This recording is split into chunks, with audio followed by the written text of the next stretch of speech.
Telugu Desam party ఎన్నిసార్లు అడ్డు తగిలిందో, ఏ విధంగా గందరగోళం చేసిందో బహుశా ఆయన చూడలేదా? ఆయనకి గుర్తు లేదా? గుర్తుండి కూడా కప్పిపుచ్చుకొని తెలుగుదేశాన్ని పొగట్టం కోసం, వైఎస్ఆర్ కాంగ్రెస్ పార్టీని దూషించటం కోసం ఆయన ఇలాంటి చౌకబారు ఎత్తుగడలు వేసి ప్రసంగించారా అనేది ఇక్కడ గమనించవలసినటువంటి అంశం. అంతేకాదు, ఆయన మరొక మాట మాట్లాడారు. అదేమిటంటే తెలుగుదేశం పార్టీని పొగిడేటటువంటి కార్యక్రమం. జగన్మోహన్ రెడ్డి గారు చాలా దుర్మార్గుడని, అలాంటి దుర్మార్గుడు చేసినటువంటి కార్యక్రమాలను తట్టుకొని చంద్రబాబు నాయుడు గారు నిలబడ్డాడు, ఆయనకి నా హ్యాట్స్ ఆఫ్ అనేటువంటి మాట మాట్లాడారు. నిజంగా ఆలోచించండి. చంద్రబాబు నాయుడు గారి కుట్రలకి కుతంత్రాలకి అనేక రాజకీయ పార్టీలు బలైపోయాయి. అక్కడ దాకా ఎందుకు? మీ అన్నగారు ప్రారంభించినటువంటి ప్రజారాజ్యం పార్టీ తెలుగుదేశం పార్టీ కుట్రలకి, తెలుగుదేశం ఎల్లో మీడియా కుట్రలకి బలైపోయి చివరికి కాంగ్రెస్ పార్టీలో విలీనం చేసుకొని తోక ముడవలసినటువంటి పరిస్థితి ఏర్పడిందనే విషయం బహుశా చంద్రబాబు నాయుడు గారి సాన్నిహిత్యంలో ప్రస్తుతం ఉన్న తీపిలో మీకు అది అర్థం కావడం లేదు. చంద్రబాబు నాయుడు గారి కుట్రలకి కుతంత్రాలకి, కాంగ్రెస్తో కలిసి చేసిన కుట్రలకి కుతంత్రాలకి, జగన్మోహన్ రెడ్డి గారిని 16 మాసాలు జైల్లో పెట్టిన కుట్రలకి కుతంత్రాలకి తట్టుకుని నిలబడినటువంటి యోధుడు జగన్మోహన్ రెడ్డిని పొగడవలసినటువంటి అవసరం ఉన్న సందర్భాన్ని పురస్కరించుకొని నక్కలాంటి చంద్రబాబు నాయుడిని పొగిడేటటువంటి కార్యక్రమం మీరు చేస్తుంటే ప్రజలు నవ్వుకుంటారనే విషయాన్ని మీరు గమనించలేకపోతున్నారు.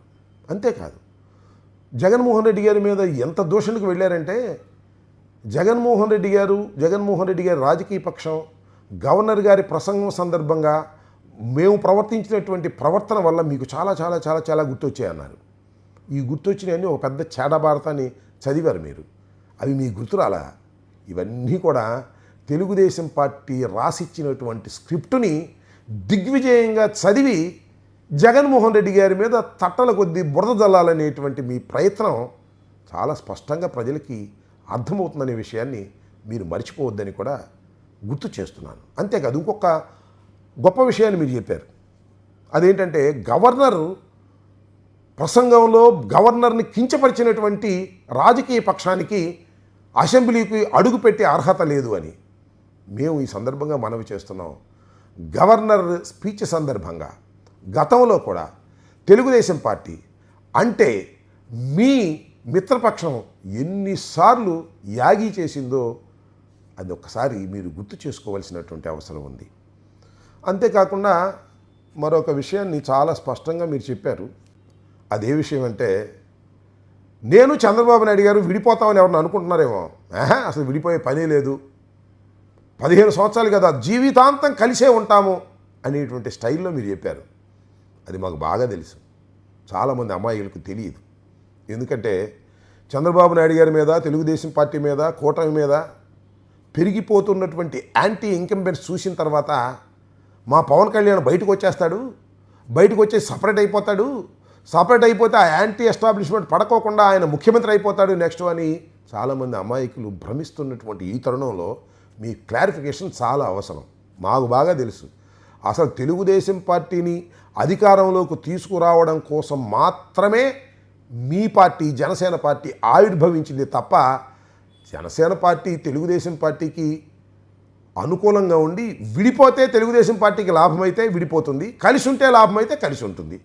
ఇది మొత్తంగా మీ జనసేన పార్టీ యొక్క స్ట్రాటజీ, దాని లక్షణం అనే విషయం మా అందరికీ బాగా తెలుసు. కానీ కొంతమంది అమాయక జనానికి తెలియదు కదా. అందువల్ల మేము 15 సంవత్సరాలు, 20 సంవత్సరాలు, 50 సంవత్సరాలు కలిసే ఉంటామని చెప్పారు. శభాష్. అయితే కలిసి ఉన్నంత మాత్రాన అధికారం మీ సొంతం అయిపోతుందని మాత్రం దయచేసి అనుకోకండి. మొన్న మీ కలయిక కొంత బలమైంది, మమ్మల్ని ఓడించడానికి ఉపయోగపడింది, మీరు అధికారంలోకి రావడానికి ఉపయోగపడింది. That's all. కానీ ఎప్పుడూ మీ కలయిక అధికారాన్ని తీసుకొస్తుందని మీరు భ్రమిస్తే అది చాలా పొరపాటు. చరిత్రలో చాలా సంఘటనలు ఉన్నాయి.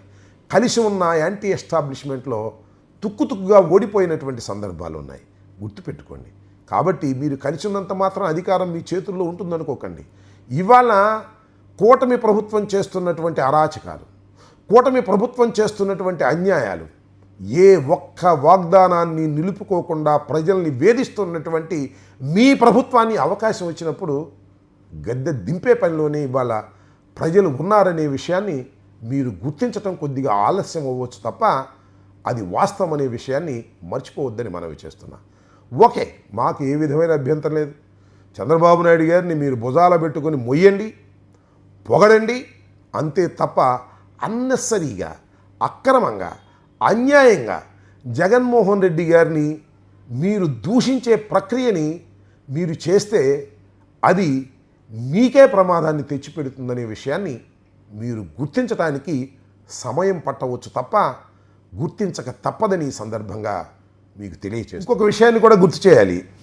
మీరు అన్నారు జస్టిస్ నజీర్ గారు జస్టిస్గా ఉన్నప్పుడు కనీసం ఆయన కళ్ళల్లోకైనా చూడగలిగేవారా మీరు అని వైఎస్ఆర్ కాంగ్రెస్ పార్టీని ఉద్దేశించి మీరు అన్నారు. నిజమే. నేను కూడా మిమ్మల్ని ఒక మాట అడుగుతున్నా. జస్టిస్ నజీర్ గారు జస్టిస్గా ఉన్నప్పుడు ఇన్ని అబద్ధాలు మీరు చెప్పించగలిగేవారా? అది సాధ్యమేనా? Justice is justice, governor is governor. గుర్తుపెట్టుకోండి. దానికి దీనికి ముడిపెట్టి మాట్లాడే అజ్ఞానంగా వ్యవహరించకండి. దయచేసి ఈ విషయాన్ని గమనించండి. ధన్యవాదాలు.